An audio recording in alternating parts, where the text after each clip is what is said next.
Hey, this is the exam 2 review, and I'm going to cover things in individual videos so it's a little easier for you to get to what you need to know. So first we'll cover probability.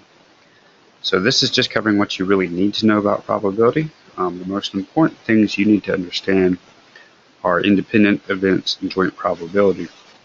So by independent events, we mean that one event does not alter the probabilities of any other events. So the best way to think of this is sampling with replacement.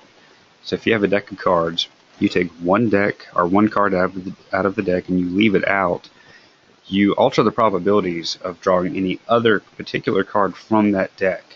Now if you put the card back in, then the probabilities for all the other times you draw cards out of that full deck will not change. So sampling with replacement is a key component or something to consider when we talk about independent events. And independent events is a pretty big concept moving forward with probabilities. So that's one of the things you need to focus on. The other is really just joint probability. Again, now these are just some of the take-home points from what we've discussed on probability.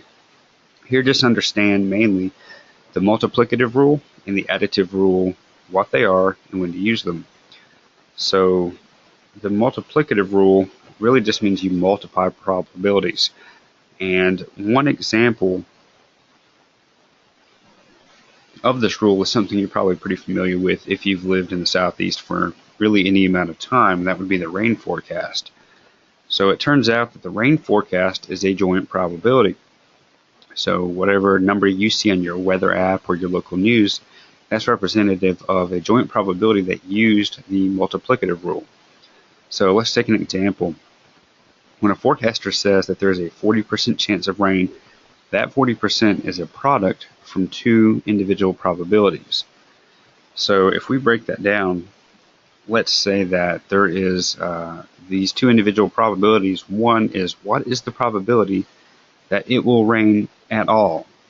So let's say that that probability is 50%. There's a 50% chance that it's going to rain at all anywhere, say just within Jefferson County. The second individual probability is really if it does rain, what percentage of Jefferson County will get any of that rain. So, for example, let's say that 80% of Jefferson County will get any of that rain if it does rain. So the weather forecast simply says, what is the probability, one, that we get rain, and two, it rains right here. So if you multiply those two individual probabilities, you get 40%.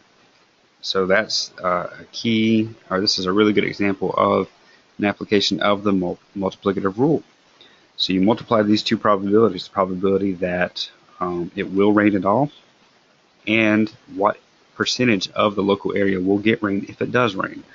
So whenever you see that weather forecast and it says, for example, 40% chance of rain, that is a joint probability that used the multiplicative rule. But probably what you need to know is the key word for the multiplicative rule is the word and. If it says and, you multiply. Now the additive rule is pretty simple. It just means you add probabilities together. The key word is or. So if you have a problem and it says I want to know if it asks the probability of this or that happening, you add. So the key word for multiplicative rule is and. The key word for the additive rule is or. And that's all you do with those. If you see and in the word problem, you multiply the probabilities that are given to you. If you see or, you add them together.